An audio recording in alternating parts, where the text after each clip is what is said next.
It is around the halfway point in 2016, and we are here to feature some of the standout Massive multiplayer online games, so here are our choices for the top 10 upcoming of 2016 into 2017.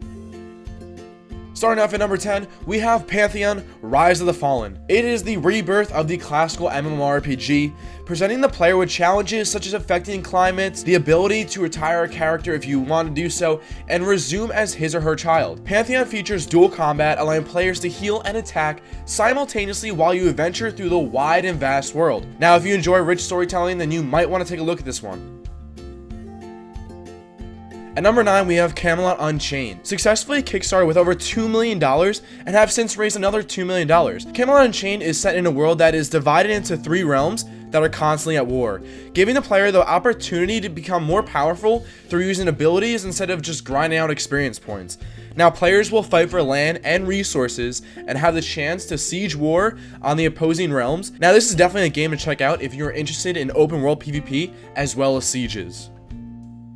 With number 8, we have World of Warcraft Legion. Alright, okay. I know what you're thinking. Why Legion? Well, why not? Compared to the previous expansions, they're delivering a ton of content in which is needed after the complete failure of Warlords Draenor. Personally, I have sunk over hundreds of days into this game and loved almost every minute of it, minus most of the time that I've actually played in Warlords. Now, Legion is bringing class order halls, artifacts, legendary armor, changes to every class and their abilities, and a ton more. If you haven't tried World of Warcraft, which is unlikely, but if you haven't, before this might be the last time you will want to. If Legion doesn't suit your taste, and if you have and aren't sure about it, well, take a look at it, because some of the content is actually very, very great that they're bringing once the expansion drops. Number 7, Crowfall.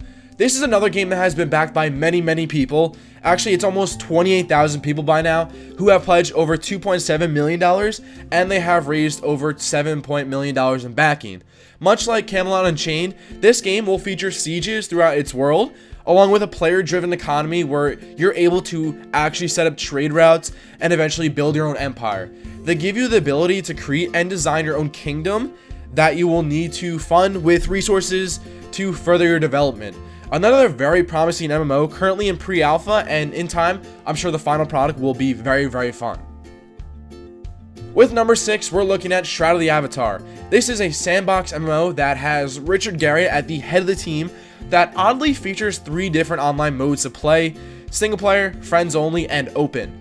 The game lets you choose from 20 different skill trees to diverse your character, along with decks to choose from and dynamically activating while you're in combat. Players drive the economy like we see in Crowfall and Camelot Unchained, but loot is mainly collected from player-driven items. There is open world PvP featuring guild warfare, as well as player housing that is seen throughout the world, along with towns actually being owned by players themselves. At number 5, Mu Legend Online. This game is currently being tested in closed beta in South Korea and has been confirmed to be coming to North America and Europe. Now, this game is a hack and slasher that is a prequel to the nostalgic Mu Online that has 4 playable characters filled with engaging and explosive action combat, various dungeon difficulties, as well as missions. In addition, they will feature a specialized random dungeon that adjusts to player levels. It has multiple PvP modes, epic dungeons, and will feature some Mu Online content for those who played it. They also have said that they are trying to target both the casual and the hardcore players. While I don't think this is something that games should purposely outright target the mass population, and instead they should target their niche, I still think this game is going to look and will play beautifully. With number 4, we're looking at Bless Online. Currently, Bless Online is in beta in Korea, but North America and Europe will be getting a release sometime in the near future. The game features 8 classes that you can expect, from the standard DPS to healing and taking classes, along with 10 different races. The game splits up these 10 races into 2 factions that are the Union and the Heroine. The game has open world bosses that come on a first come, first serve basis, which means that if you're too many people around here, some are going to have to die before that boss dies if you want your share of loot. It also has 100 vs 100 battlegrounds and endgame dungeons for the players, but apparently I heard that the battlegrounds are still a bit lag filled, and the game's bosses actually drop crafting materials rather than gear, which makes it necessary to craft in the game. Number 3, Lineage Eternal. The sequel to the first Lineage title that implements a drag action combat where the player activates their skills based on the mouse gestures on the screen, seemingly a new type of combat that consists of a hack and slasher. They also focus heavily on the strategic use of the surrounding terrain-based objects to combat your enemies. Now, the game has received numerous delays, but we can expect beta to come in 2016. We really haven't seen much other news than that, but we do currently know that there are 4 classes, and we're hoping to see more, but the game has been in development for quite some time now. Hopefully we can see this one come to light sooner than later. Number 2, Warhammer 40k Eternal Crusade. Currently in early access for players to provide feedback for the developers, Warhammer 40k has the amazing IP of the Warhammer series, and personally as a huge fan of Warhammer Online, I hope to see this game really thrive once released. The game pits 4 factions against each other, where players deploy squads to assault strongholds, defend their outposts, or hop into the underworld to fend off hordes of Tyranids. PvP will feature over 60 players, and PvE will focus on 5 players to fight to victory, with not only melee and range combat, but vehicular combat as well.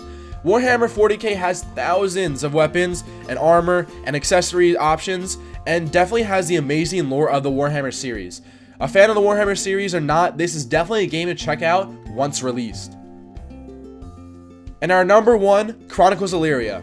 Now, I got a message for one of my subscribers to check out the game Chronicles of Elyria, and oh boy was I excited once I stumbled across the early footage of this game. Now, this is another successful title that was kickstarted with over $1.3 million in pledges. The game features a system where your character actually ages and eventually dies. It's a rather cool system. You enter into the world as a member of a player-run family to then work your way up and develop your own dynasty. Now, there's a lack of classes, there's actually no classes, so that the player can reward themselves on how they want to personally develop their character. All in all, the game looks very fun as it is right now, and is on the high part of my list for the upcoming MMOs in the near future. There it is. That is our top 10 upcoming MMOs of 2016 and 2017. Hope you guys enjoyed it. Let me know what MMOs you are looking forward to in 2016 and 2017. Hope you guys enjoyed it, and I'll see you guys in the next one.